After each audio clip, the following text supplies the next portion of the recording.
Good evening and welcome everybody.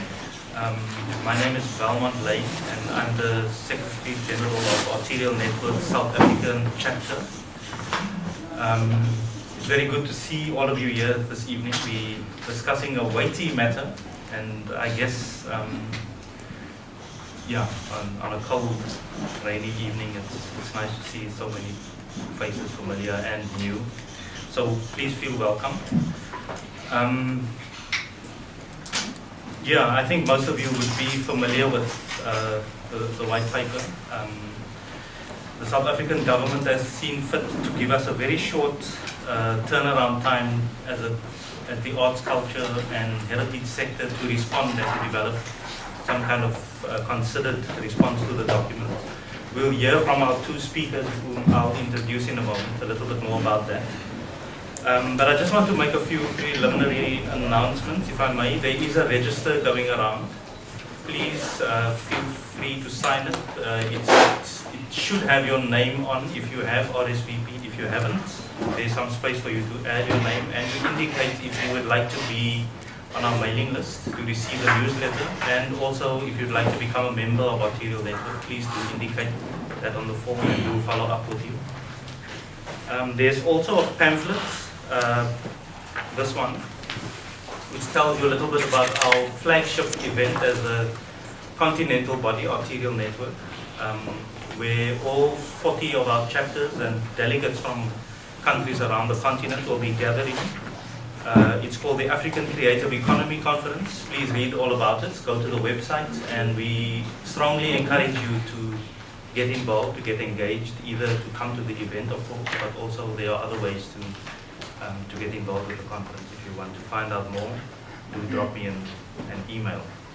And on this document which you have in front of you is also some information about how you can get involved with Arterial Network, or if you just want to drop me a line, my email address is there, and some other information. If you want to make a submission either through Arterial Network's own submission process, you can do that by contacting me or making a submission directly to the Department of Arts and Culture. And on their website there's probably a lot more information than this. There is a recording device which is busy recording for when we get stuck into conversation, but we want you to feel free to speak freely. So if you want to speak off the record, if you don't mind speaking while we're being recorded, then by all means that's fine. But if you want to speak off the record, just let us know and we will switch off the devices so that we can have a good conversation with no holds barred. I think that's all I wanted to, all the announcements I wanted to make. Are we a big enough group? Is it a good idea to just go around and get a sense of who's in the room and introduce ourselves quickly? Let's do that. So I've done my bit. Maybe I'll start this way. Mike David Pausada. Stacey Stead. Hillary Rody. Natalia DeRosha. Kurt Egelhoff, Panzer National Chair. Steve Kurtzman, Editor West Cape News. Julia Rayner. Mike Thomas. Erica de Cree. Georgia Bungu from Kenya, just visiting. Sam Derman. Nikki Freneman. Lisa Rodriguez. Winnie C. Ismail Farouk. Wendy Kassim, Public Programs Coordinator of the city. Janie Fez, Arterial Network. Carl Collison. Colin Strado. Riasin Madam. Zaid Minty.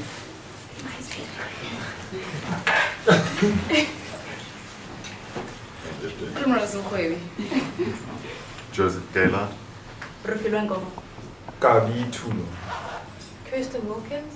Willem de Vries. Nadia Nkwaya. Minerva Drager. Naren Simple. Diedre Prins Solani. Thank you. So, Jackie Wanyapi. welcome. Thanks everyone. So I'm going to go right into the business of this evening. And as the old cliche goes, Mike van Graan needs no introduction. He's got a long and distinguished track record in the arts, culture and heritage sector. not only in South Africa, but well beyond our borders internationally, and certainly one of the driving forces behind the establishment of Arterial Network, the continental mother body. And I think the other important thing about his CV is that he was one of the leading figures in the drafting of the original white paper. And yeah, so Mike. Okay, so can we turn off the device? Okay, I suppose the first question to ask of the review of the white paper at this particular time is, why is it taking place now? Normally a policy document is constructed at the beginning of a ministerial appointment to guide the work of the ministry over the next 5 years. And not at the end of it, certainly not 9 months before the next election. At the workshop that we conducted on Friday in Johannesburg with the Minister and the Deputy Minister and the DG there, they kind of indicated that they want this document to be adopted by Parliament and Cabinet before the end of this year. But if history is anything to go by, then it's unlikely that a new Minister of Arts and Culture, even from the same party as the current Minister, will adopt it, particularly if the current Minister is seen as being from a camp opposing the President, as was the case in Mangaung. Depending on what happens in the election, the current Minister will either lose his position in Cabinet if the ANC suffers substantial losses in Gauteng, or he'll be given a more prominent position, more commensurate with the victory achieved in Gauteng, where he serves currently as the ANC regional leader. So are we wasting our time, our effort in providing input into this document? Maybe, maybe not. But what it does, though, is provide us with a critical opportunity as the arts sector to interrogate current government thinking about the arts, culture and heritage, and to provide alternatives when necessary and appropriate, whether it is for now or in preparation for a future regime. The second question is, should we care? Does policy actually matter? Most arts practitioners couldn't really care about culture policies, are largely oblivious of what government departments and funding agencies do, and are concerned mostly about their own creativity and the distribution of their creative work, and how these will help to pay the rent at the end of each month. But that's exactly why practitioners should care, because whether we are aware of it or not, whether we like it or not, decisions taken at a macro political level do have direct impact on what is funded, on who may access funds, on how funds are distributed, and ultimately then on the viability and sustainability of artistic practice. When the National Arts Council decides that it will no longer fund urban theatre and dance companies in favour of rural companies, that is a policy decision. And it has huge implications for dance and theatre professionals, and that is why we should care. When government decides to focus on cultural and creative industries, that means that some sectors, like theatre, dance, opera and so on, that are deemed to be less likely to generate employment and add to the national fiscus, will be neglected by officialdom. That too is a policy decision, and that is why we should care. So it is in our direct self-interest that we as visual artists, theatre makers, dancers, musicians, filmmakers, novelists and so on should care. We should take an interest in, and we should try to impact on culture policies and the implementation. The way we do that is through making verbal and written submissions, of course, but we also need to organize ourselves to have a strong, clear, coherent voice to represent our collective ideas and interests so that individuals are not potentially victimized in terms of what they say. And I guess this is what Arterial Network is trying to do right now. We should also care, in my view, if we are serious about democracy. In a democracy, government serves the people. It is accountable to people, and it governs by the will of the people. In a democracy, the governed have a right to participate in formulating and implementing the policies and structures that govern their lives. While the original white paper was drafted through extensive consultation with the arts, culture and heritage sector, it was done by people nominated by the sector. The revised white paper has been created thus far with very little input from the broader arts, culture and heritage sector, and appears to be the product of consultants who have very little understanding of and experience within the sector. This first workshop to include a broader representation of the sector was held in Joburg, as I said, last Friday. And the overwhelming response of participants was that the current version of this document is substantially flawed. Whether the DAC will take heed of these representations or not will to a large extent depend on us as the arts, culture and heritage sector and whether we allow them to ignore us or not. What I'm going to be doing is maybe to begin with some general observations about the white paper and then propose some alternatives at the end. The first and most fundamental problem with the white paper, in my view, is that it is premised not on a vision for the arts, culture and heritage sector, but rather on a political imperative to, and I quote from the white paper, developing the cultural and creative industries and increasing their contribution to addressing the country's triple challenges of unemployment, poverty and inequality. It states further that the 2010 FIFA World Cup showed through the integration of the creative and cultural industries that if correctly harnessed, these, and again I quote, can engender social cohesion, enhance nation building, and contribute to economic growth and development. So the starting points are not about what is our vision for arts, culture, and heritage. It is how do we harness these in order to achieve further kind of political goals. Now, these are not ignoble goals. Social cohesion, nation building, economic growth, eliminating poverty, increasing employment and reducing inequality are highly commendable ends in themselves. The questions that arise, though, are threefold. First, whether these are the primary goals and roles of the arts, culture and heritage sector. Secondly, the extent to which the arts, culture and heritage sector can actually contribute to the achievement of these goals. And thirdly, whether practitioners within the sector actually want to or should be obliged to do so in exchange for state patronage. The emphasis on the creative and cultural industries as significant contributors to employment and thus to decreasing inequality, to decreasing poverty, to building more social cohesion and so on, ignores the fact that unemployment in our country has actually grown from 16.9% in 1998, when the cultural industries growth strategy was first adopted by the Department of Arts and Culture, to 25.7% 15 years later. South Africa has had an average growth rate of 3% since 1994, and yet we have a higher rate of unemployment now than in 1994. Similarly, the International Monetary Fund has shown that six of the fastest growing 10 economies in the world in the first 10 years of this millennium were African economies. And yet in each of those countries, unemployment remains stubbornly high. The point is that economic growth to which the creative industries are supposed to contribute economic growth does not necessarily translate into employment. And an emphasis on the creative and cultural industries to this end will not necessarily provide employment for those most in need of such employment. And the chief demographic of the unemployed in our country is that they are underskilled, undereducated, inexperienced Black Africans under the age of 35. The second point about the white paper, as it has been revised for me, is that it is premised on a definitional mistake. It states that arts, culture and heritage, or the cultural and creative industries as it is now referred to, so that's basically what it says. It says arts, culture and heritage are the same as cultural and creative industries. But this is not the case. Nowhere that I'm aware of kind of equates arts, culture and heritage with cultural and creative industries. Generally, arts, culture and heritage include the creative and cultural industries, but they are not the same as these.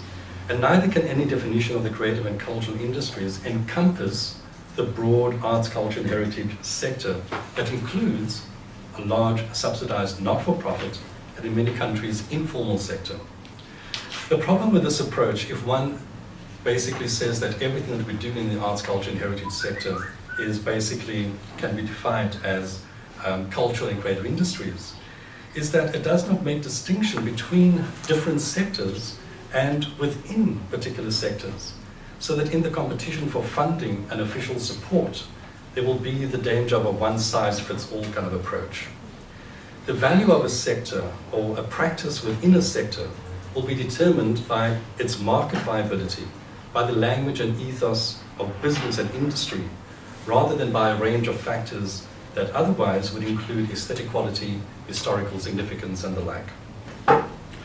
A third point about the revised white paper is that it appears to be ideologically confused.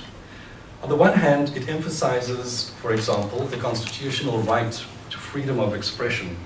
On the other hand, it states that final approval for funding decisions will be vested in the Minister and Deputy Minister of Arts and Culture.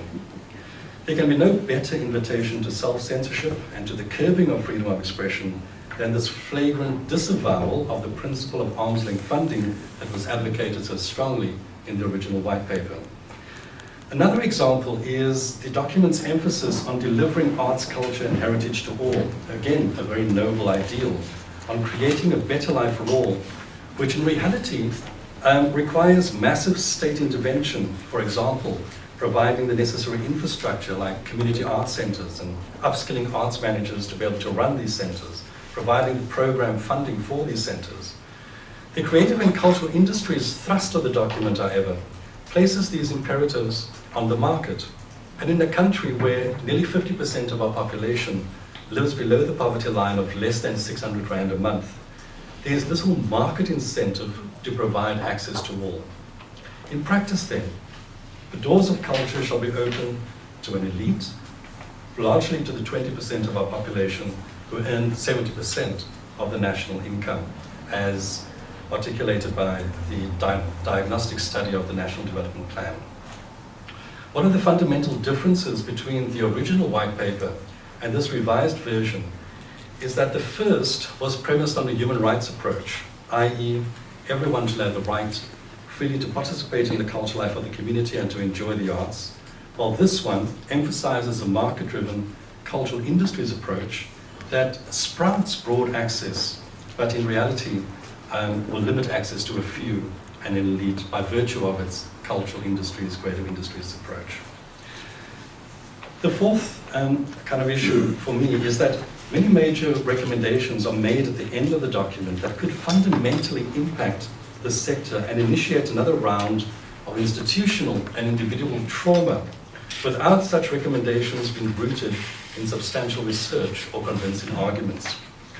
So, for example, there's a section on transformating all levels of the cultural and creative industries. Now, transformating, I think, is a new word, but it means transformation, I think. And it says that basically this needs to be done because of the insufficient and slow pace of transformation to date. And it says that because of that, government will have to play, and I quote, a more proactive and leading role in transforming the creative and cultural industries and the approach to the delivery of arts, culture, and heritage to all. Yet there is no research that has been done or that is articulated within the document to show that transformation of the sector has indeed been insufficient or slow, or at which levels of the value chain and in which sectors this has been the case. And neither is there any kind of research to show how what this particular paper is promoting is how demographic transformation within publicly funded institutions has actually negatively impacted on the ability of some of these institutions to deliver on substantial transformation because of the limitations of skills and experience that often accompanied demographic transformation. Another example of this lack of motivation based in research is the recommendation to reduce the number of institutions for which the DAC is responsible by lumping a number of institutions together in much the same way that tertiary institutions like universities were amalgamated, and the way in which museums were kind of basically rationalized into a northern and southern flagship. The rationale provided by the DAC is that the DAC is often held responsible for when these different entities, and they have a number of 28 entities that they're responsible for, when some of these entities are given qualified audits, and then it becomes a bad reflection on the DAC.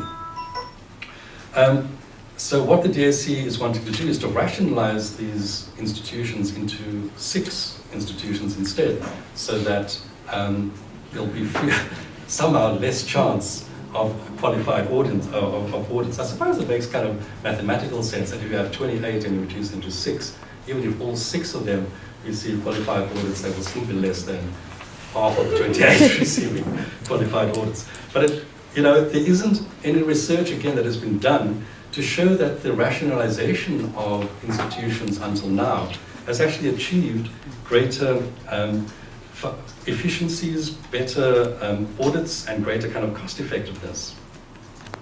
And a third example of this is the proposed establishment within the revised white paper of a super creative and cultural industries fund that will implicitly replace the NAC, replace the National Heritage Council, replace the National Film and Video Foundation, and will be the fund to which everything else should apply. Because, and the rationale appears to be because of the apparent failings of some of these institutions, as opposed to an analysis of what these failings are, and then the concomitant building of capacity to ensure that these failings are corrected. It appears to be just eliminate those structures and create another structure without, a guarantee that these new structures will in fact be more effective. So this, for me, is one of the chief weaknesses of the revised white paper. It fails to articulate, since 1996, when the first white paper was adopted, what has been achieved, what remains as challenges, how the current institutional framework is working or not, what the primary challenges within the arts, culture, and heritage sector are, and thus why this white paper is necessary from an arts, culture, and heritage perspective, rather than from a political national development plan perspective. Not a single criteria for funding, as listed within the white paper by this proposed cultural industries fund, refers to artistic merit, to creativity, or to freedom of expression. They are all aligned to broader political imperatives like increasing the number of people that participate in the cultural industries, building social cohesion, redressing past imbalances, and the like. So there are no artistic criteria for determining what gets funding or not. A fifth issue for me is that 6 pages of the 64 pages, in other words, less than 10% of the document, are allocated to what are refined as the 6 main and subsectors of the cultural and creative industries. And these are grouped as 1, cultural and natural heritage, 2, performance and celebration, 3, visual arts and craft, 4, languages and publishing, 5, audiovisual and interactive media, and 6, design, creative, and arts, culture, and technical support services. So those are the 6 categories into which all of our arts, culture, and heritage are going to be basically lumped, categorized. So if you're looking for vision and strategy to develop these particular sectors, which you would expect from within a white paper on policy, it's unlikely that you will find it within these 6 pages of this particular document. And if you're looking for the links between these sectors and the earlier stated goals of social cohesion, economic growth, poverty eradication, and so on, you will also not find them within these pages. In other words, you've got a policy document that is saying, this is what we want to achieve, these are the sectors, but there are no strategies, clear strategies about how these things that they're going to be promoting are actually going to be achieving the stated ends. The 6th point is that the revised white paper genuflects to international emphasis at the moment by institutions like UNESCO, the United Nations, the European Union, on culture as an integral component of development. But it does not indicate how this will be pursued and managed. In other words, how culture is going to be integrated into developmental challenges such as providing housing, pursuing healthcare, town planning, and those kinds of developmental priorities. The 7th issue is that the vision of the revised white paper, and I'm going to quote directly, is, quote, to transform and position South Africa's cultural and creative industries at the core of social and economic justice, security, growth and development, moral regeneration, and national consciousness. I'm not sure what national consciousness is. I'm not sure if it's the opposite of national unconsciousness. But from a first reading, it appears to place a huge responsibility and a great burden on the arts and culture sector that could be largely unattainable in terms of its vision, if it is to be at the center and core of social and economic justice, security, growth and development, moral regeneration, and national consciousness, however one defines those things. Considering the heavy cultural and creative industries approach to the document, there's much attention to structural and supply side arrangements with very little emphasis or attention to the demand side, creating the sustainable market, those strategies to in fact support arts and culture and kind of creative industries. And this is one of the key flaws of the document for me, is that if you're emphasizing the creative industries, you need to be coming up with ways in which markets are going to be developed to ensure that these industries are sustainable and viable. And then finally, the document, in my view, is simply poorly structured and written, and at times it reads more like an essay on creative industries than as a high-level policy document. Well, those are kind of very general comments on and you know, there are other people who are at the workshop who've read the document as well, and they can indicate whether they agree or not. But maybe then just to close with a few recommendations, because the Minister was very adamant that he's not going to simply accept criticism, he wants to hear concrete proposals if there are any criticisms. So herewith, for what it's worth, the following. Firstly, to ensure the legitimacy and the credibility of the policy document, in my view, the DSC should ensure that extensive consultation with the arts, culture and heritage sector takes place, that our concerns are heard, and that the process be slowed down if necessary to ensure the support of the sector, particularly as we approach in 2014 the celebration of 20 years to mark our democracy. It will be a very poor reflection on the DSC and on government generally if a policy document emerges that is essentially undemocratic in nature in terms of how it has come about. A second recommendation would be that the consultants use Arterial Network's Adapting the Wheel Cultural Policies for Africa. It's a template which was created by the Cultural Policy Task Group of Arterial Network, and it has been used across the continent in countries where they are formulating new cultural policies. In Egypt, for example, it's been, there we go, that's the book that Belize is holding up there. It's been translated into Arabic, it's in French, and it's been used as a template by various countries to bring about new arts policies where such struggles are happening. In Zimbabwe, in Egypt, in Morocco, it's been used at the moment. In this way, I believe that all the elements of a national cultural policy will be covered, and there are excellent and clear definitions of key terms which are in that particular book, which, you know, would simply help to correct some of the woolly definitions that are currently in the revised white paper. A third recommendation would be that the formulators of the revised white paper should read and incorporate the best elements of international and African policy documents that already exist and which the South African government actually subscribes to and which they were party to creating, such as the African Union's Plan of Action on Culture and Creative Industries, the UNESCO 2005 Convention on the Protection and Promotion of the Diversity of Cultural Expressions, the UNESCO recommendation on the status of the artist, the Charter on the African Cultural Renaissance. All of these documents exist with incredible policy recommendations within them.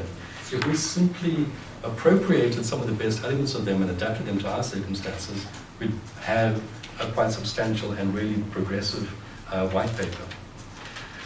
A fourth recommendation would be that further research into transformation within the sector, into the existing institutional arrangements, into progress made since 1996 be done, and that the revised white paper be located within the context of these, and that then be overlaid with information from the diagnostic study that underpins the National Development Plan, so that one can bring all of those elements to bear in terms of the policy recommendations that are then made.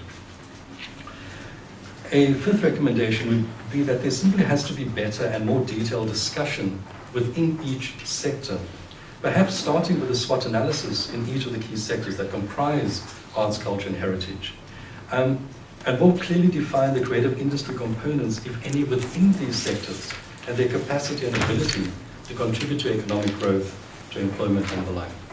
And why I say this is because the original white paper was adopted in 1996. Quite soon after that, the creative industries growth strategy was adopted, first of all commissioned and then adopted by the Department of Arts and Culture. And as a result of that particular emphasis on the creative industries, there were 4 sectors that were concentrated on: film, publishing, contemporary music, and craft. Because these were seen as the sectors that most could deliver on economic development, on growing markets, on generating international income and the like. so that other sectors were kind of largely ignored, the visual arts, theatre, opera, because they were seen to some extent, and certainly those sectors like theatre, dance and opera, seen as being forever consumers of public resources, because while craft, publishing industry and music and so on could create CDs and books, things that were easily exportable, within dance, theatre and so on, you need to take the whole company in order for you to export these things. So they're seen more as a drain and on the fiscus and things that would have to constantly be supported and subsidized, rather than as entities and creative works that could be easily kind of exported. So there needs to be much greater analysis of the differences between sectors and within sectors as well, because even within the theatre sector, for example, you might have stand-up comedy that is very viable because of economies of scale, it's one person, whereas there might be a 6-person play that is never going to break even if, you know, it does well in the kind of length of time that it has as a run in the various theatres that we have. A sixth kind of recommendation would be that the DAC needs to establish, a unit within the DAC itself that whose job it is to understand and work with other departments like health, sport, transport, education, and so on, to ensure that culture is integrated as a transversal phenomenon across all sectors of social, economic, and human development.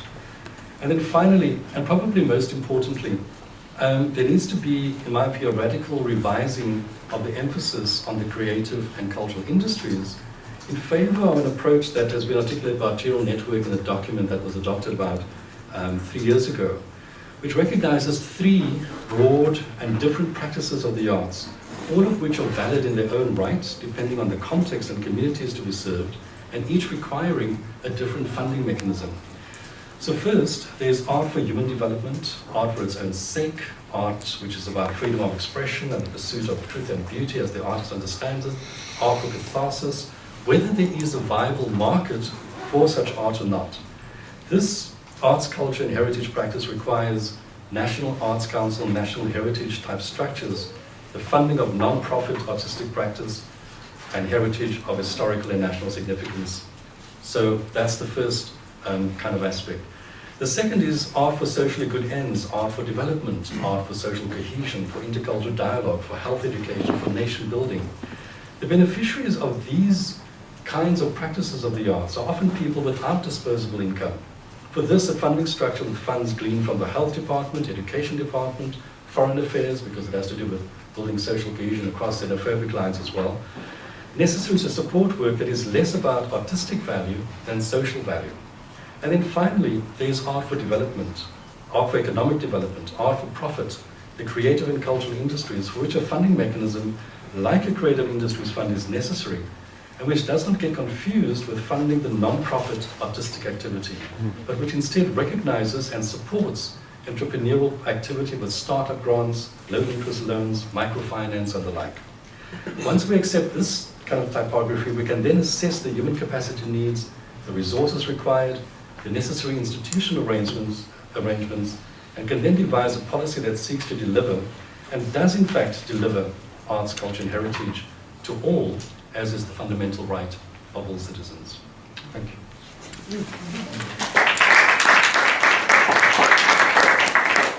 Thanks, Mike. I'm not going to try to summarize that. I think there's a fundamental disjunction in the document that you pointed out, and I think a lot of it hangs on the basic definition. What is it that we're trying to address with policy? Sometimes I think throughout the document it seems to be grappling with itself, but what it's actually supposed to be addressing and how it plans to do that. Diedre Prins, as our flyer says, is a veteran of the Robben Island Museum. Has worked extensively on the African continent in a number of capacities, and is also a recognized UNESCO expert on the 2003 convention, and the Salzburg Global Seminar Fellow and faculty member. So, here's that. Okay, thank you very much for the introduction, and Mike for those words. I think mine is going to be a continuation of some of the things, and I think I'm going to come back to some of the things that you've said as well. I think firstly, I need to say that I'm speaking from wearing two hats, having seen what happens in particular within the heritage sector on the African continent, and then looking at what is proposed in this draft white paper, and looking at what has happened from 1996 onwards, I guess. So firstly, I need to say that it's very courageous, even if it is, the timing is short, to actually try to engage with the draft white paper. I think that there's an opportunity for turning around or almost radicalizing some of the questions that are being posed by the draft white paper to us. And that comes through the form of the definitions that we are presented with, which I will talk about a little bit later. But also in terms of the relationship which it's attempting to articulate between arts, culture, heritage and development. So I think that it's opportune that we're engaging with it, and we should use it constructively. We should see it as a positive intervention. I think it's also very interesting that at this point in the kind of global world where the United Nations are reviewing the Millennium Development Goals and are moving towards what next, and all of the debates and all the papers that are being written, and where the cultural sector globally is trying to find its voice in development agendas, that South Africa is now saying, okay, we need to articulate the place of arts and culture. And I think it comes from a need to lobby for more money from Fiscus, but also because it is regarded as the punishment department or ministry. And I don't think that that perception is only here in South Africa. It exists across the continent, I know. So I think that in trying to engage with this kind of global discussion around the relationship between arts, culture, heritage and development, there's an opportunity for us to try and reflect very constructively on what has happened within the arts and culture and heritage sector since 1996. When looking at the white paper, I kept asking, what is it that one is wanting to see? One is wanting to see something which creates an enabling environment, because effectively that's what policy does. It creates an enabling legislative framework, principles, vision, which then a whole lot of other things get hung on, and not necessarily given to us. And I think that's part of the weakness that Mike has raised, in that there's more direct role identified for DAC, etc., etc. And there's such an emphasis on the formal and state institutions, which I find problematic. But that policy is meant to create this enabling environment. It's meant to identify and articulate the challenges or the gaps within the sector and between sectors, because they have a relationship with each other. And then to identify enablers, be they infrastructural, be they legislative again, or whatever. But they are meant to be enablers identified to address them. And then set in place provisions for these enablers. And I find that with each of these that I've identified, creating an enabling environment, identification, articulation of the challenges and the gaps, identifying the enablers, and then setting in place provisions for those enablers to become implemented, I find that the document is rather weak in all of them. And I'm going to start by referring firstly to the lack of a historical analysis, or doing a gap analysis. And this I'm referring to work that we've done on the African continent and globally, where we were looking at World Heritage Sites, for example, and saying which World Heritage Sites are overrepresented on the list and which are underrepresented, and then within the African context, which World Heritage Sites which sites potentially could become World Heritage Sites, but there's no definition for them or of them within the World Heritage Convention, for example, and then lobbying and saying that we need to actually redefine some of the categories, and therefore we can make sure that certain World Heritage Sites become declared, because we know that they are of universal value, but there was no presence for them within the past definitions that were provided. And I think this is really lacking in this particular document. I cannot see a thorough gap analysis, and Mike refers to it as well, where one can actually see where things have gone wrong. So where the first white paper, what provisions did it make, what were the issues or the challenges related to them, and then what kind of enablers would one create in order to deal with it. Sorry. And this I find it's not only about the arts and culture heritage sector, because I think that's a weakness that I've seen, is that it talks about arts, culture, heritage sector in isolation from everything else. And so even if we do want to involve health activists and we want to work with education and so on, the articulation in the policy is missing for that to happen, that conversation. So that's the one. And then in terms of formal, non-formal, national, provincial, and so on, I find that there's again no analysis of what has happened since 1996 with respect to what is happening on the ground. So we know anecdotally and through Arterial Network and other bodies that have continued their work since pre-1994 anyway, saying that this is what's happening. There's far more artistic work happening. People are using restaurants and bars to present. We're having open mics, we're having street theatre, etc., etc. But there isn't a sense of qualitatively and quantitatively how different is that from 1996 till now. And that's the weakness. There's an attempt to identify institutional issues, and I don't think we must run away from some of the things. There is a mention of them, but I think they sort of mentioned and then ran away.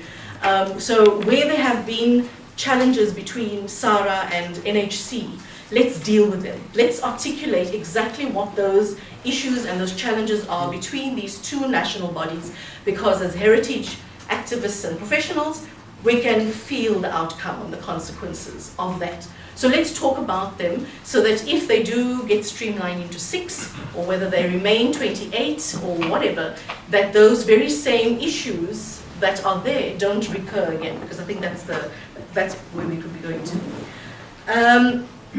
The next one, I think there's such an emphasis on job creation. I mean, Mike has given the statistics around what does it really mean, does economic growth lead to job creation and so on. And I kept asking, what is this about? Is this about arts, culture and heritage? Or is this about something, Department of Labour or something? Is it about something completely different? And I think that there's a problem in the way in which development is articulated within the white paper. That if one talks about arts, culture, heritage, and development, there needs to be references to the work that Mike has referred to already, but also through some of the initiatives that are happening currently. For example, with the 2005 convention, we have a UNESCO office set up in, I think it's somewhere in West Africa, Ghana, who are evaluating the relationship between sustainable development and the arts and culture sector, and looking at development of indicators, how one actually measures the impact, etc., etc. So I think that the absence of those kinds of studies that have already happened, applying some of those tools in doing the research and the gap analysis would help in order to articulate a far better understanding and articulation of the relationship between these two things. Mike has referred to some of the conventions, and I specifically want to talk about a few of them. The one is the 1970 convention, 1972, 2003, 2005. So this is Convention on Illicit Trafficking, on the World Heritage Convention, Intangible Cultural Heritage, Cultural Diversity, and then WIPO, because a lot of work is currently being done by WIPO around intellectual property rights, and in particular paying attention to some of the tensions and the difficulties which local communities, practitioners experience in protecting traditional knowledge and cultural practices and arts and so on. So there's initiatives that are happening at a global level from which I believe we certainly can learn, and there should be some kind of synergy between what we find in our white paper and what is happening there. And I'm going to give some examples of that. I know South Africa is not signatory to the 2003 convention, and I must say that it's a great source of pain for me, because one of the things that I've seen as an expert is just to what extent countries that have embraced the 2003 convention, what they've actually done with it. So there's incredible processes of documentation, of community consultation, of custodians of cultural heritage, not at institutional or government level, but at local level, taking accountability and responsibility for practices that they believe to be theirs and that need to be valued and honored and so on. But because of the way in which that particular convention is articulated, the 2003 convention speaks specifically to protect the safeguarding of intangible cultural heritage which supports sustainable development. And unlike its predecessor, 1972 World Heritage Convention, the 2003 convention says if a cultural practice does not, if the conditions are not viable for that cultural practice to continue, measures should be found in order to create viability. And when one thinks about viability, it's about making sure that the trees are planted in Uganda so that the bark can be harvested, so that the clothing and the products that emerge from that can be made, etc., etc. So the relationship, the articulation between sustainable development, both at an environmental but also a cultural level, are quite clear. And that is something we're missing out on, I think, in some ways. The same with WIPO, when one looks at intellectual property rights, the kind of definitions that are being provided by WIPO. It's very interesting for me to see how they have kind of crossed over between the different kinds of arts and culture and heritage in a way to ensure that there is protection and of rights.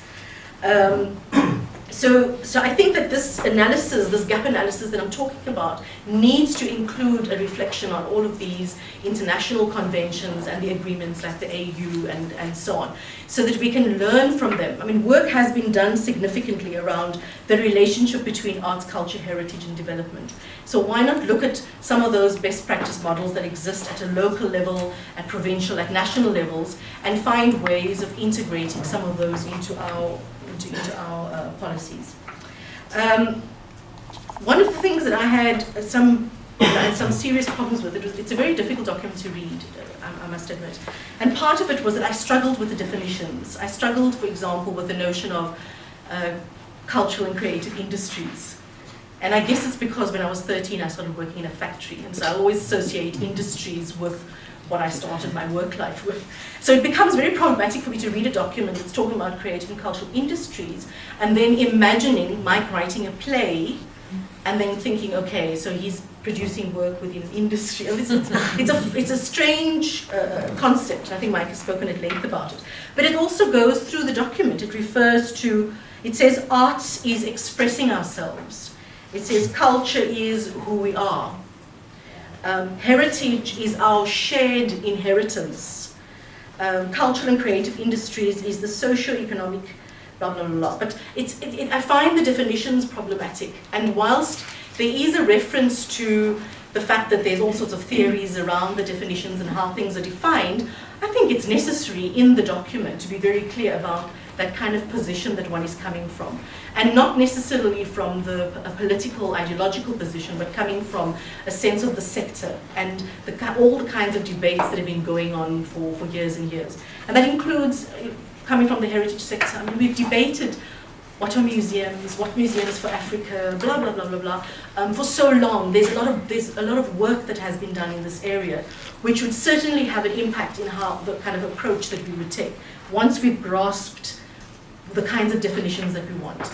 So if we are working with the definition of a museum, then of a particular kind of museum, and defining it in a particular way, then it would have implications for what place those museums have within the broader arts, culture, and heritage sector.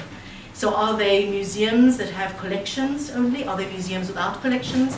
Are they spaces for public interrogation and dialogue? Are they blah, blah, blah, blah? So they become something that is different to what I think they have in these classifications that they've identified, which is again something else that is problematic.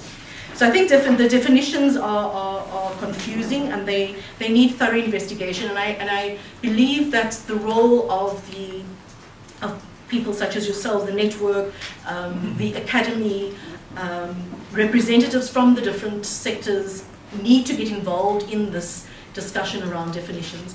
I've been involved in a few meetings related to the heritage policy, and I know that there's an intent to look at the definition of museum. But I think that that needs to almost happen across the board, so that it's all, there's a synergy between them. The other issue that I wanted to raise around the definitions, but also linked to the analysis, is the issue around the synthesis and the synergies.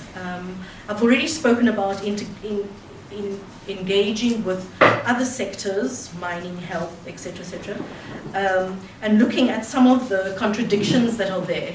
The policy is quite quiet in how it intends to engage with issues that are problematic. World heritage sites where mining takes place, and above law and below law has completely different weight and impact.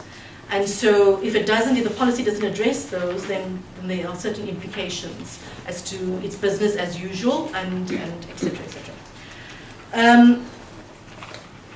I've got very little time. I think just there were two issues that I wanted to raise. The one around the fund. I think one has to be very careful, and I think I've seen too many documents since I'm back in South Africa which propose new structures and new, the trauma of it.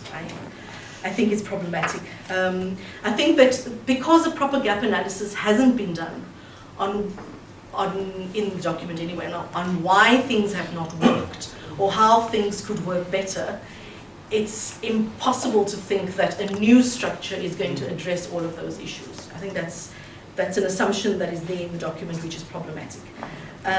There's also overlaps again in terms of who are identified as possible funding agencies and resources and so on, which is problematic.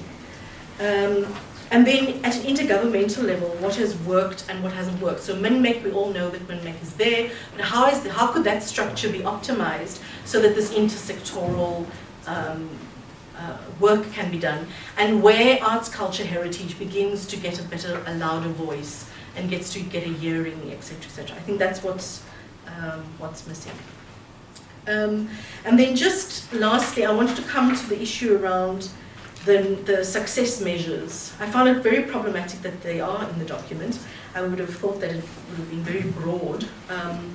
I kept asking, what does this mean for lovers of art and artists? And in some way, what does it mean when we emphasize job creation, service suppliers, and so on?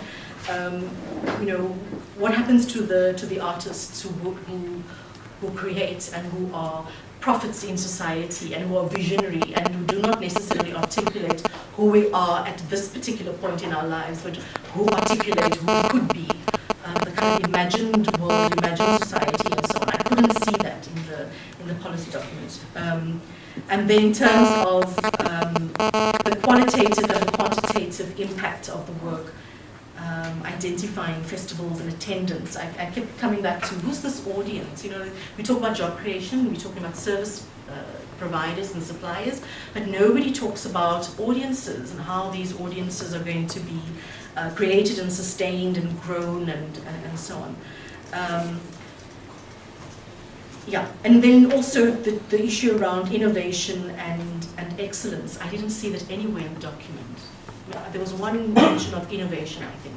But there's this absence of words that, in a way, for me, speak to arts, culture, heritage in practice. There's a seeking of excellence. There's a desire to innovate, and I couldn't find how the policy framework proposes to excite that and catalyze it and so on.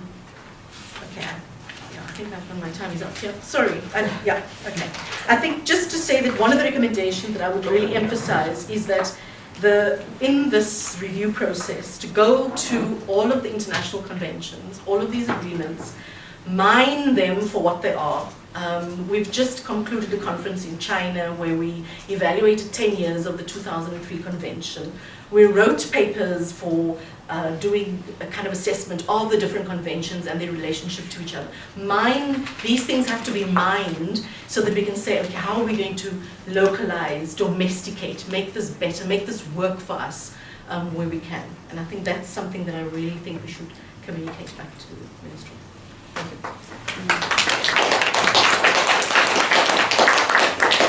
Thanks, Deirdre. I think I'm just going to throw it open to the floor. I've got a few questions of my own, but maybe I think take a round of questions from the floor and then ask the panelists to respond. Please identify yourself again. And just a reminder, we are being recorded.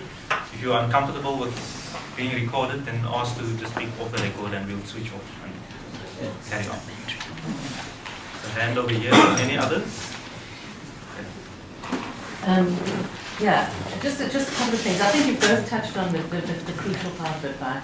The whole issue of turning art and culture into an industry. Are you going to just identify yourself? Sorry, I'm Stacey Stenton. And I think this is a knee-jerk response coming from government to almost every department, because it's a response to, you know, we've got poverty, what are we going to do to solve poverty? We're going to create employment. So we're going to go do fracking in the Peru because we're going to create employment. Needless of what's going to happen to communities afterwards. We're going to, on a smaller scale, try to turn over the Sea Point Pavilion because it's going to create employment. Needless to say that, you know, the rest of the broader Cape Town community will not be involved in the future of what happens there. And I think that this is an identical response from the government to arts and culture, and I think that is kind of crucial to our what needs to happen with our response. But another thing that I think wasn't touched on enough was the thing of art education in schools. And I really think, I feel, I mean, I suppose I'm involved in visual arts. I feel that most acutely about visual arts, but I think it's across the board. And the old song that I keep saying over and over, there would never ever have been all the fuss about Brett's painting if there had been art education in schools, because people would have known where he was coming from. And those are the two main points I want to make. Thanks.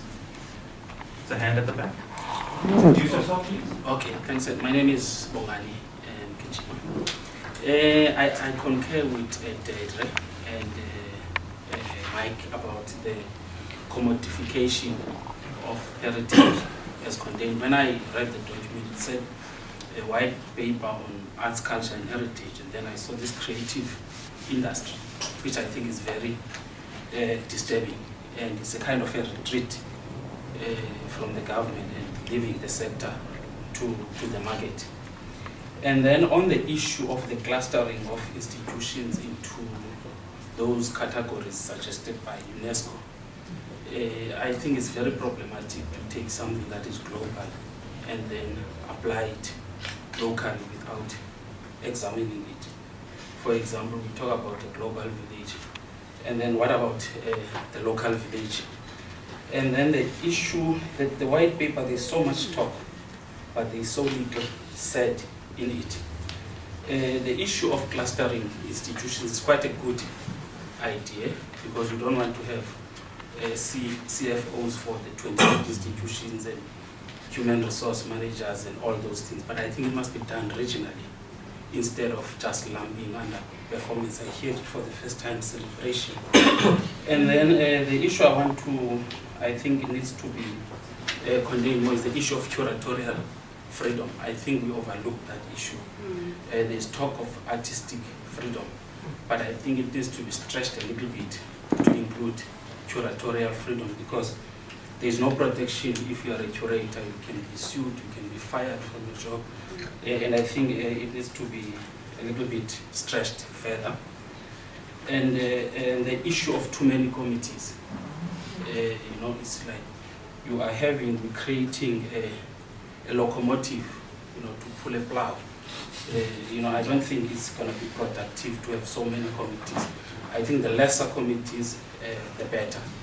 In terms of the clustering, for example, in the Eastern Cape, where I come from, you have 2 institutions that are national in one province. I think in KwaZulu-Natal, you have even 2 cultural institutions. You have a Fort River Museum, and then you have the KwaZulu-Natal Museum. Those could be clustered regionally. So, because I don't think as a developmental state, we can afford 28 institutions with CFOs and audit committees and councils, you know, like the locomotive is actually eating more petrol that could be used to buy more carriages. So you have a big head pulling a small little thing. So I concur with the clustering. Yeah, those are my few thoughts on the policy. Thanks. Are there any other hands? Otherwise, I'll ask the panelists to maybe do an initial response, and then one more hand, and then the panelists can respond, and we'll come back for another round. I just wanted to, sorry, my name is Kirsten Wilkins. I'm an urban designer by profession.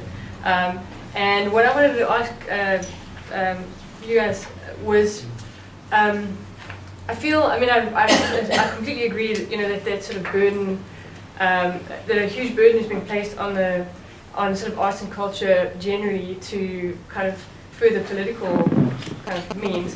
But I think, for me, what I find quite sad is that the burden of arts, culture, and heritage is not placed on other sort of spheres.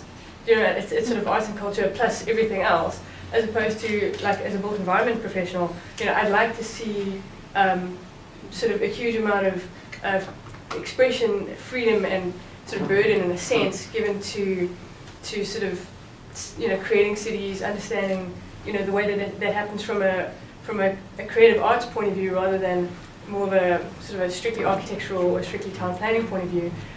You know, so I feel like there needs to be an enormous amount of freedom sort of pointed in our direction, and I don't see that coming through. And I just wanted to get sort of your comment on that. Thank you. Nico, you want to respond first? Okay, I think just the last point, I agree with you completely. I've engaged with built environment master's level students, architectural students, and it's been a very interesting process to introduce them to intangible cultural heritage, for example, and how to integrate that into the worldview and how things are done. So I agree, and I think it's linked to your point around art in education. I think it's about art, culture, heritage in education, and that it goes through all levels, from very little people right through to tertiary level, and that again, the policy is quite quiet on that. It talks about introducing it in schools. And supporting it in a very general and vague sort of yeah, way. very vague. And I think that needs to be strengthened in there as well. Yeah, so it's those two. Sorry, just the clustering, I think, that Bongani had raised. I'm a bit confused about the references in the paper around the clustering. Because at one stage archives are left out, and then suddenly they reappear and so on. So I think there needs to be a complete revisiting of the classifications and the way things are clustered and the way in which the sector is organized in the paper anyway.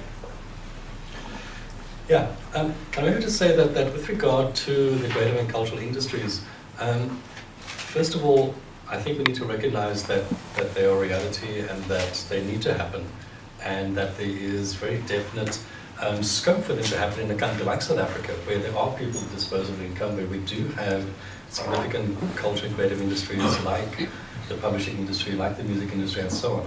The objections that I'm raising is that it's been seen as the be-all and end-all of what we understand arts and culture to be, as opposed to simply one sector within a broader continuum of arts, culture, and heritage practice. Yeah, absolutely. And I think that unfortunately what has happened, and maybe it comes back also to what your question was, you know, the whole notion of culture development kind of really came about in the 1960s as a result of the post-colonial kind of project, where for the first time people were kind of saying, okay, all these countries are now newly independent politically, we now need to make them economically independent as well. But what they were doing is they were introducing economic models that, you know, were applicable in the global north onto Latin American, Asian, and African contexts that simply militated against them. That's when people began to say, okay, we need to develop models that take much more cognizance of the cultures of the supposed beneficiaries of development, as opposed to imposed models that are applicable elsewhere onto conditions that simply aren't appropriate. And that was a much more progressive way of looking at the notion of culture development, that culture has been a transversal thing across, you know, development strategies. Unfortunately, what didn't happen was the training of development practitioners in terms of an understanding of culture in that broad kind of way, and what culture really meant in this transversal manner.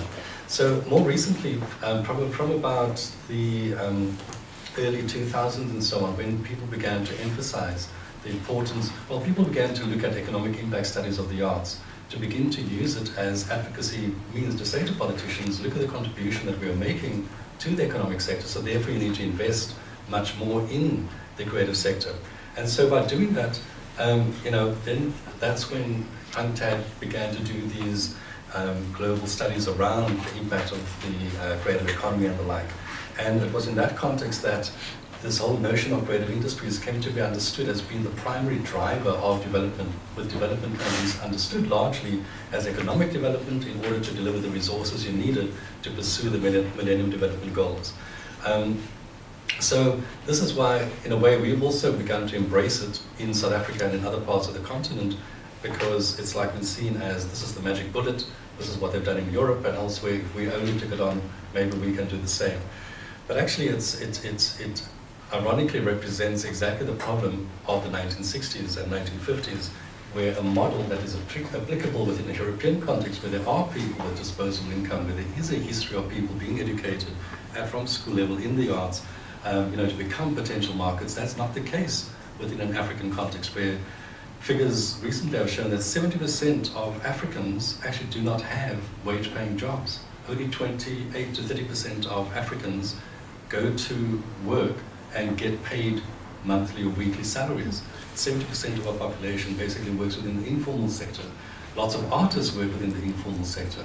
So if you are saying the creative industries have to be part of this development process, with artists contributing to development and the like, many artists, certainly I was in Kenya recently and doing these kinds of training of visual artists, they're saying, whoa, we don't want to become part of the formal sector. Government is doing nothing for us. There's no ways that we want to be registered as artists. We don't want to pay tax. We want to stay within the informal sector, And so this whole notion of WIPO and intellectual property and all these things that in creative industries in the global north are premised on, in many ways in an African context, people are kind of resisting it, that's kind of initial kind of responses to those two questions. I think with regard to arts education, that's a given. And again, Stacey, if we simply went to the recommendation of the Status of the Artist adopted in 1980, it is such a beautiful document around everything to do with the rights and status of the artist within a society, including how arts education needs to happen within. And if only we just took it on, we don't need to go and repeat it. With regard to the clustering, Bongani, even with, you were talking about regional clustering, and Bongani gone. Bongani. But this particular recommendation is even that the nationally subsidized theatres like Artscape, where we are now, the Market Theatre, the Windy Brow, they must all become part of one particular institution. So in other words, there'll be a national board to look after these 6 institutions that are spread throughout the country. That's kind of what the recommendation is. And I think that what a very interesting point raised at the workshop last week was that people, the research hasn't been done to see whether it actually is more cost effective.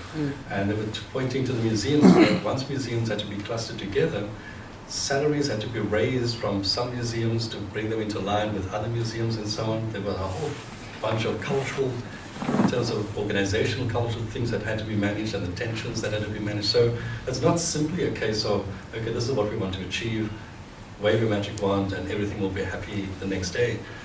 So I think it goes back to what we were both saying earlier, that the gap analyses, the research simply hasn't been done to advance the arguments that are made at the end of this particular document.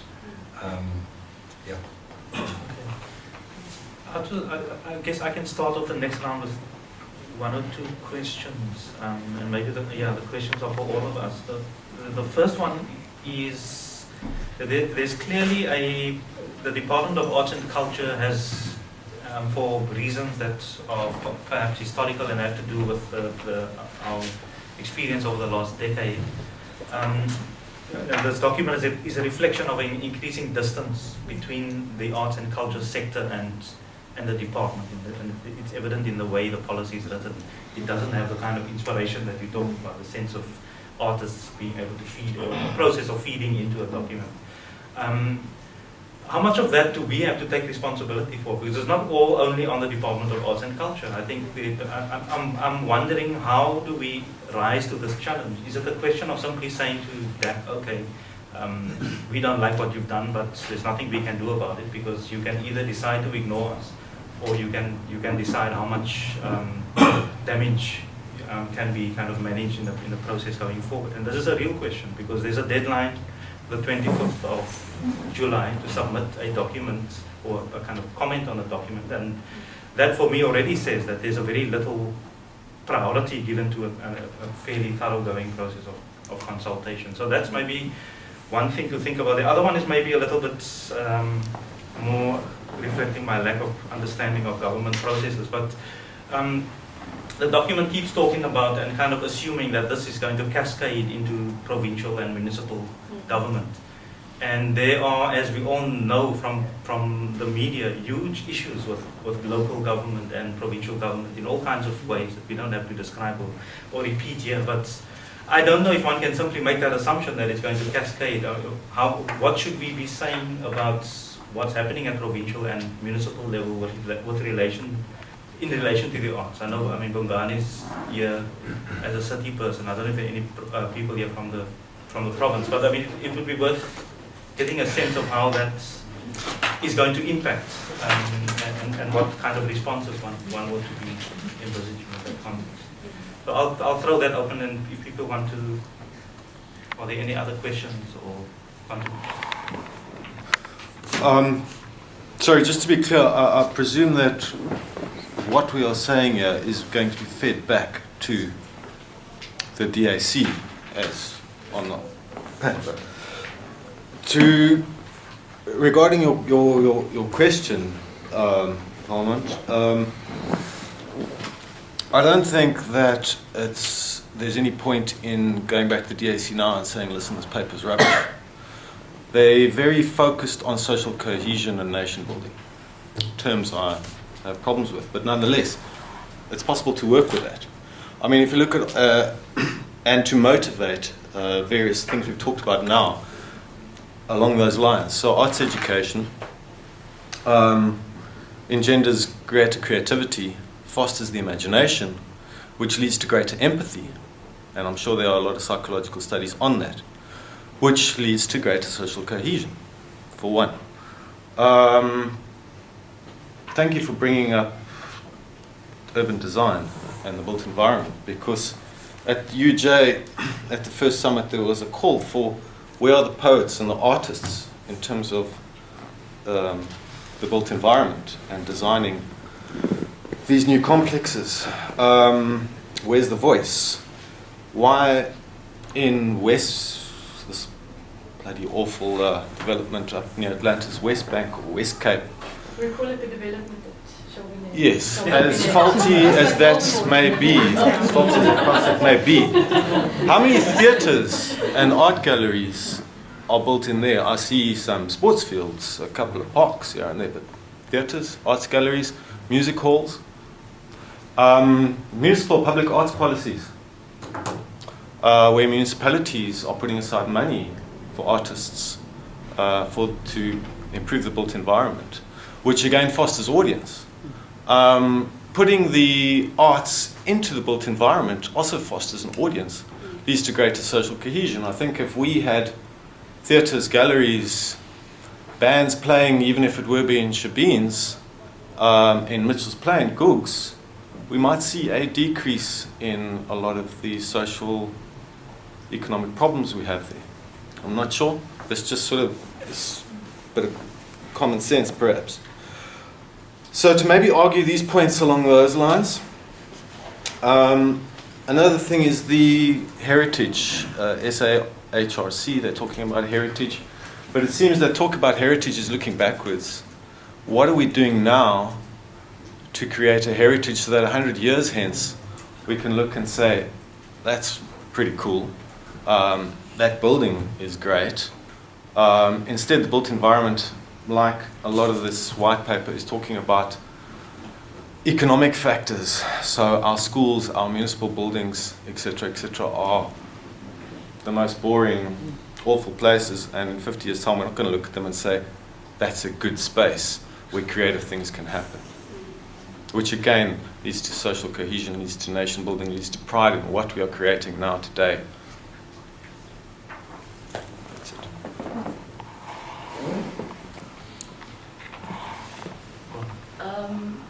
Something that I felt was not addressed enough was the obvious gap or lack of skilled arts management and what the strategy would be to address that.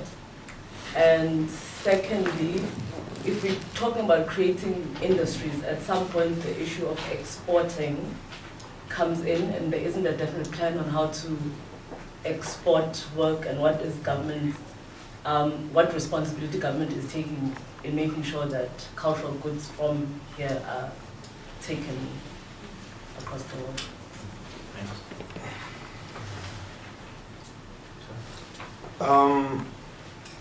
Yeah, Gabi, that's my name. Okay, well, one or two things. I don't know. The paper or the policy talks a lot about a cultural or creative industry, but I would imagine that given what's happening, and I'm only coming to terms now with that through my participation in the Jewel City Arts Incubator.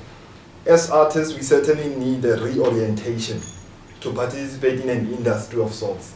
Because one of the things that I personally and some of my colleagues clearly struggle with is to even perceive ourselves and our works as products that can be sold or whatever. So I'm wondering if the policy has that provision, because otherwise, how will then artists catch up with that language, with that understanding of what's happening? That's one thing.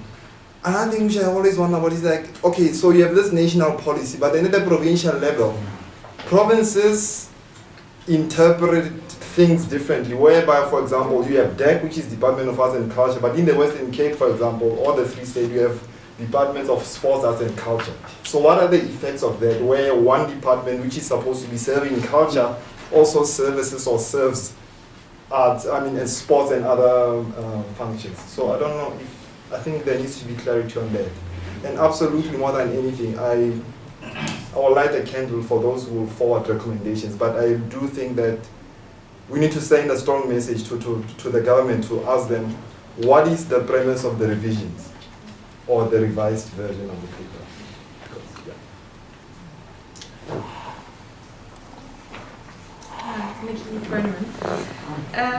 Lots to think about and really, really fantastic, I think, teasing out and articulation of a very difficult to understand document, as you said. Just sort of a couple of things that struck me.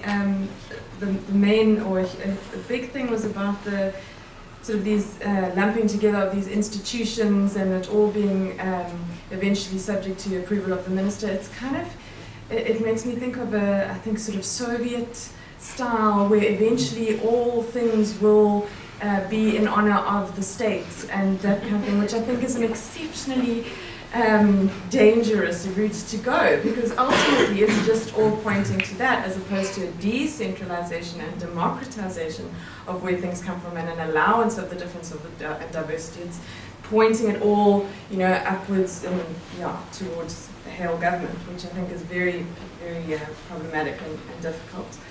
And then another thing, sort of on a more general note, is that for me there's sort of two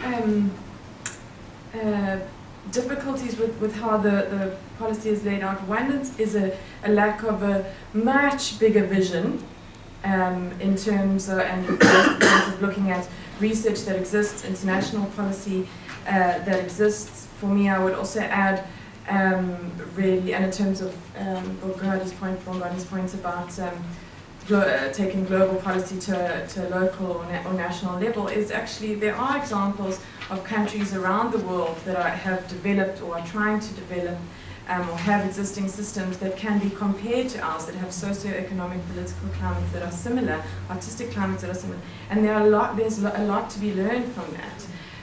So I would really, I think that would sort of be added onto that. I mean, I've seen examples of how it works.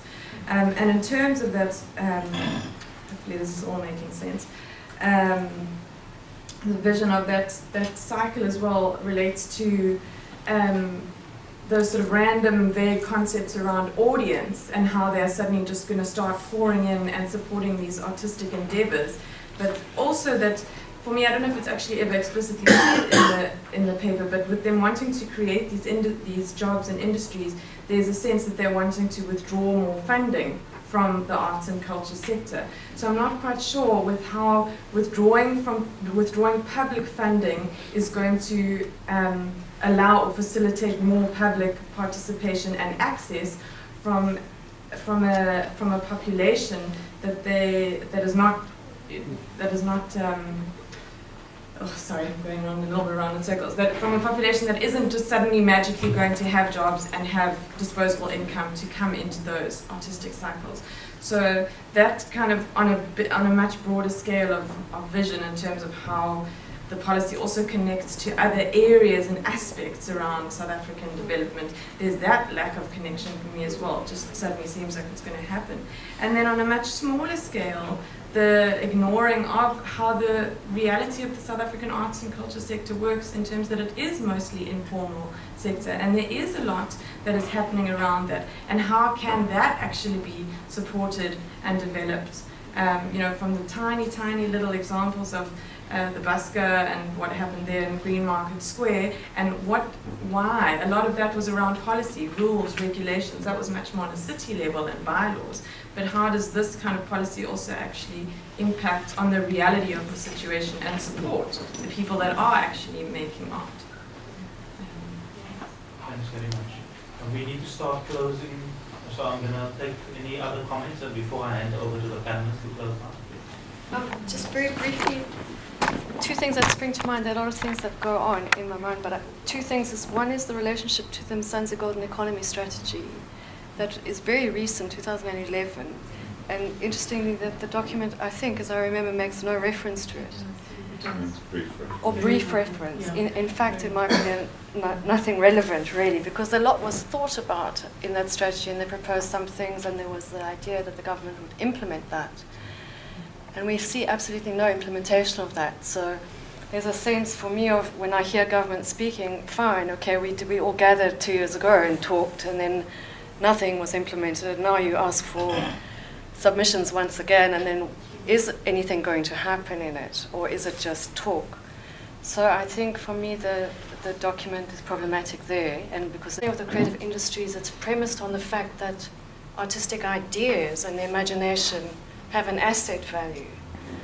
So I think it's very, very important for us to return to the idea that if the government does want to talk about creative industries, they must talk about knowledge, and not so much knowledge and ideas and the imagination that we all reference as artists, and not so much product, because we can all, given sufficient resources like performing arts, if there was a government strategy around performing arts and we were given the resources, if you analyze the production process of performing arts, it's exactly the same as film. It's just loaded differently per sort of pre-production, production, distribution, or whatever. You know, the budgets are the same if you want to produce something. So it would be very interesting that each sector, perhaps we can propose that there's a sort of sector analysis and strategy for each of the new clusters, or how we can think around the subsectors when we revise what actually these subsectors are circa 2013.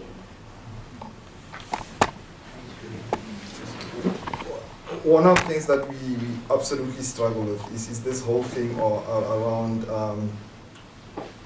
pricing, call it. So in government talks that I've been part of this, because I used to work for the Free State Department of Arts and Culture, they always used to say that we are not organized on one level, and the second problem is that there isn't any regulation of our work, which leads to the actual realities of not knowing how to value our work. I might be in a production, how much do I charge, as an example.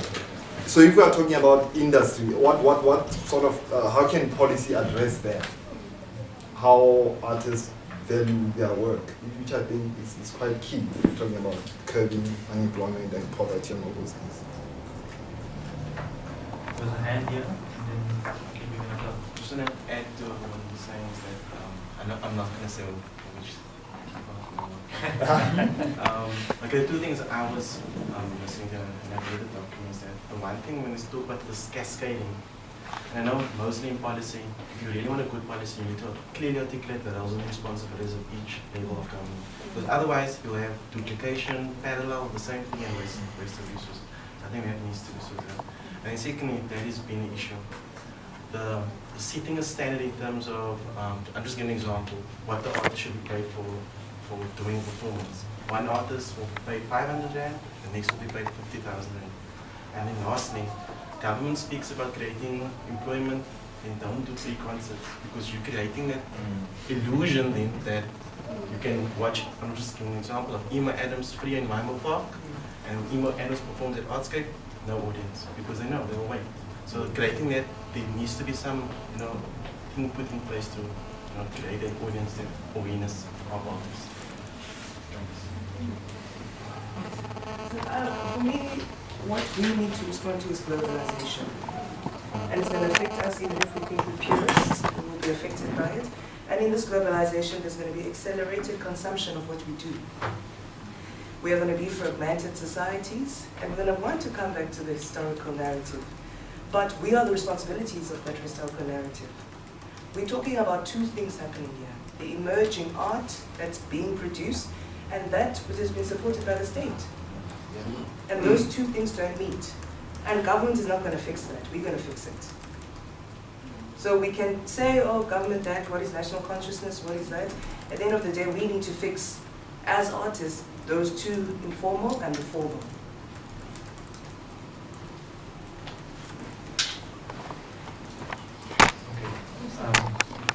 We're running out of time, but I just think that just something to be pointed out in the project that I'm working on at the moment. There's quite a huge discussion about the role of art and the role of design, and I don't know if it's maybe a good idea to kind of discuss it amongst yourselves or think about it when people are commenting.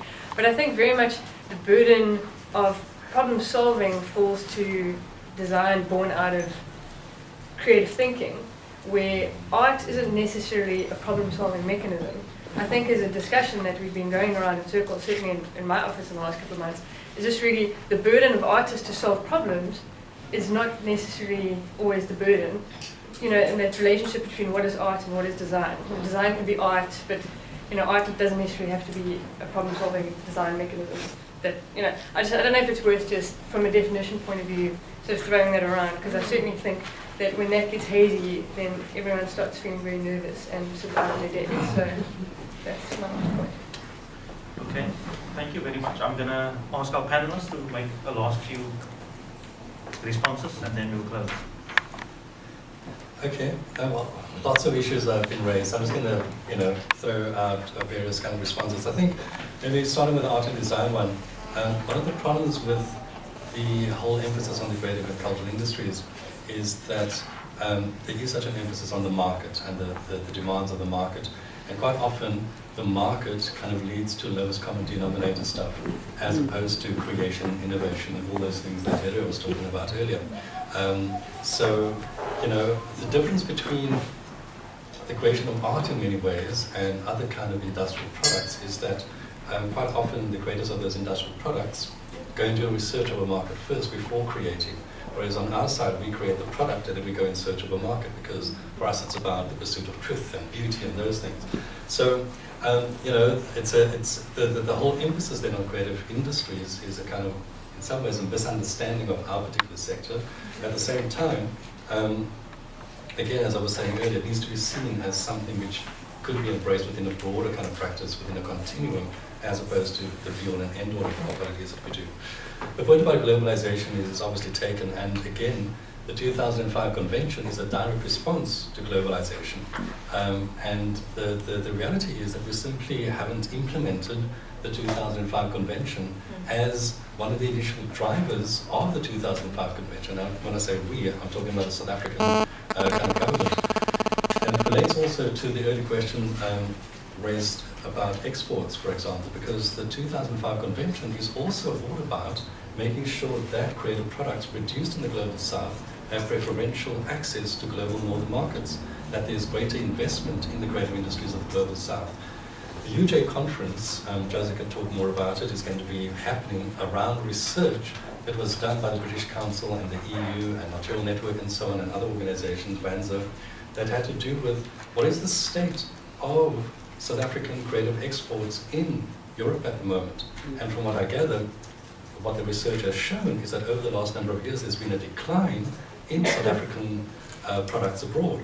So, you know, if we were serious about the 2005 convention, which is actually a tool for us to improve our exports to the global north, in fact, all indicators are that it's going in reverse, and that in fact there's more European products in our markets than the other way around. The point about not taking, you know, that we as artists need to fix things, I think that's almost a very rationale as to why Arterial Network came into being in 2007 on Gore Island. It was when artists from 14 countries were sitting around and saying, having done a SWOT analysis, we need to accept that generally governments are not going to come to the party. We need to do something ourselves. So let's join our hands and let's form a network across the continent and see how we can engage with each other and with international partners to make sure that these things happen. On the other hand, kind of recognizing that ultimately we need to work with our governments where there are the possibilities of doing so in order to change the macroeconomic conditions in which artists are required to operate. So it's always this kind of ambivalence that one feels. On the one hand, you need to engage around cultural policy because if it does get right, then there'll be, you know, great, it will be great for artists. On the other hand, you kind of work in parallel to that process just in case government doesn't come to the party, as is our kind of normal experience. I think the point about technology is a great one. It's rather underemphasized in the white paper. The point, Kabi, that you were asking about the levels of training for artists, I think it also goes back to the whole human resources thing. You know, this particular paper, and we emphasize in the lack of research, the extent to which, for example, and you need to do this for every sector, if you are emphasizing the creative industries, basically there are 5 traditional kind of areas of that, right? So it's education, creation, production, distribution, and consumption.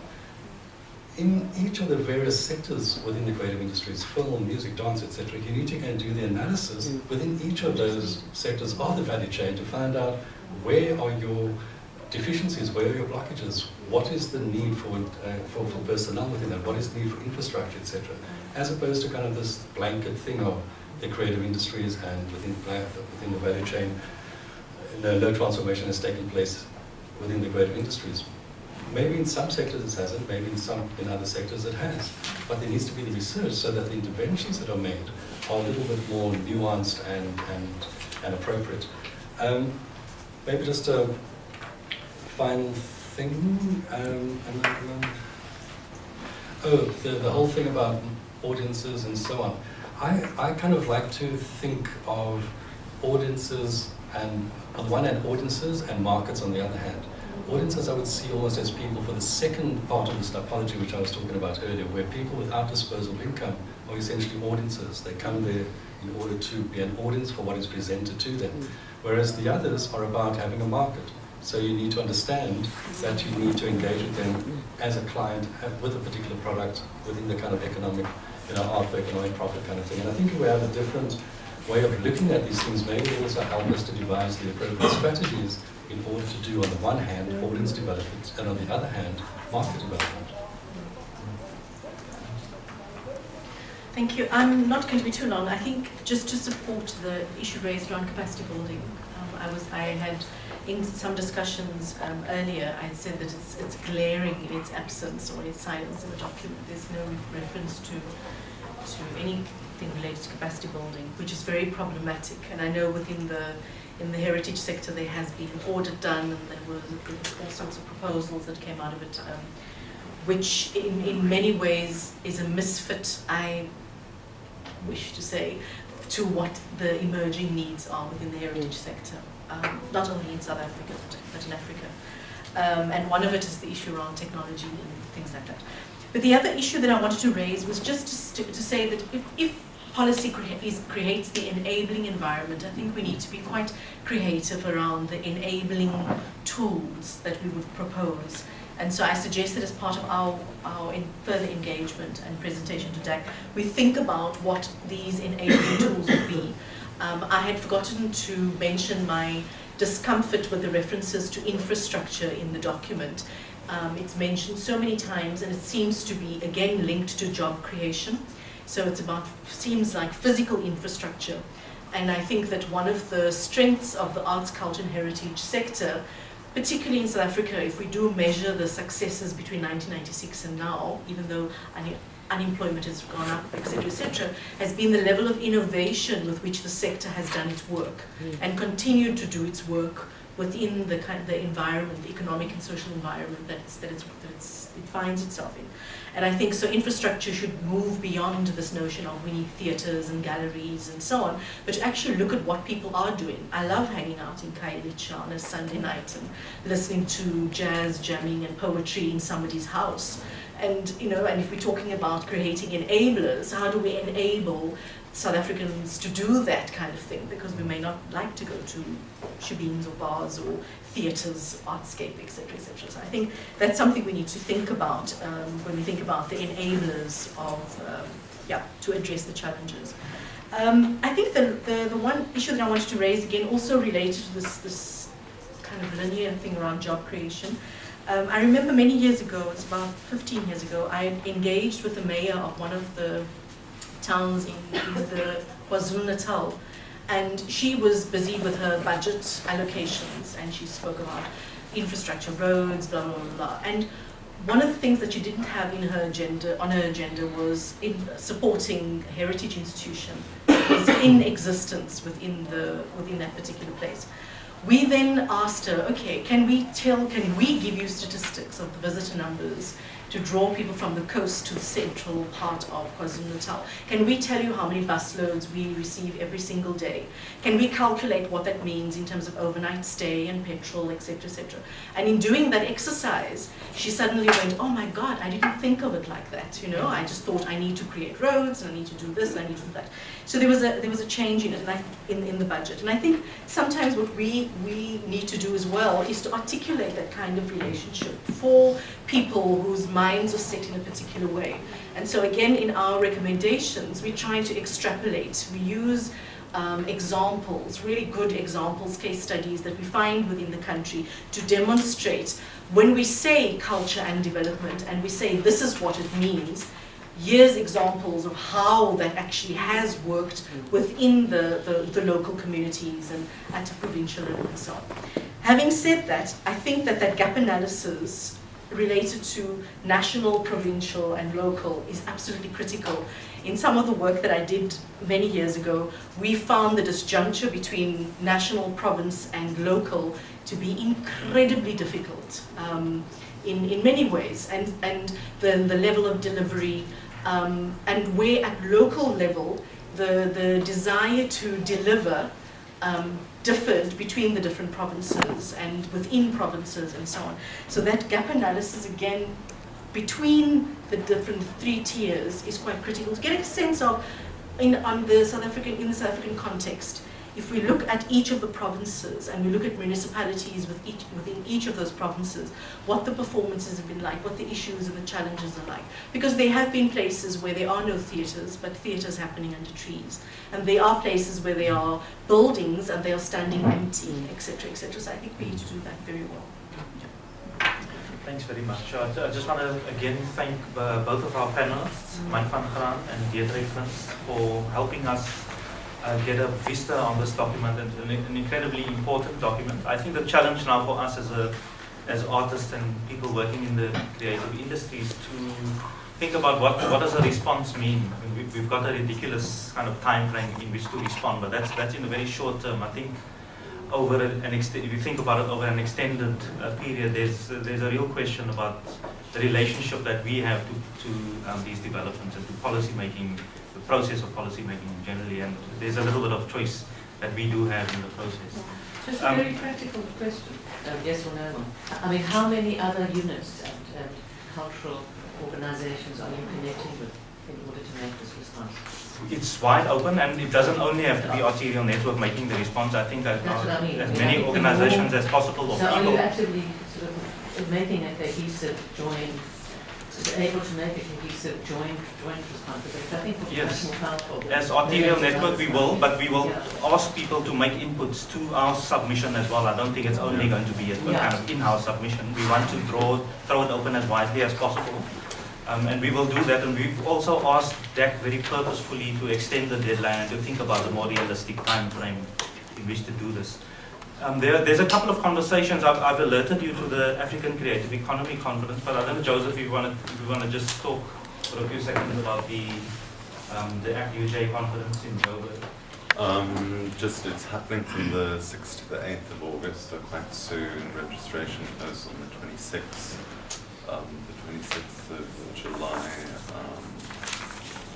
touches on a lot of sort of creative industry themes.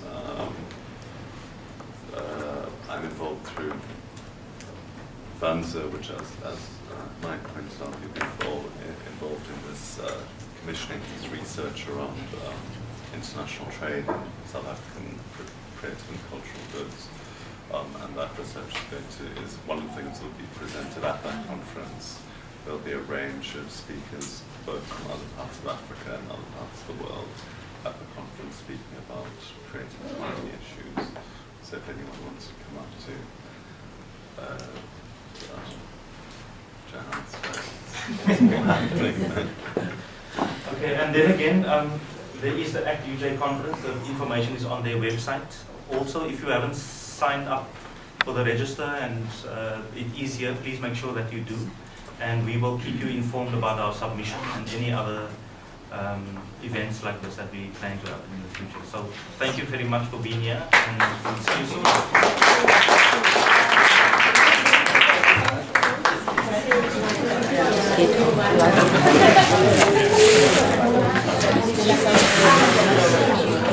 Thank you.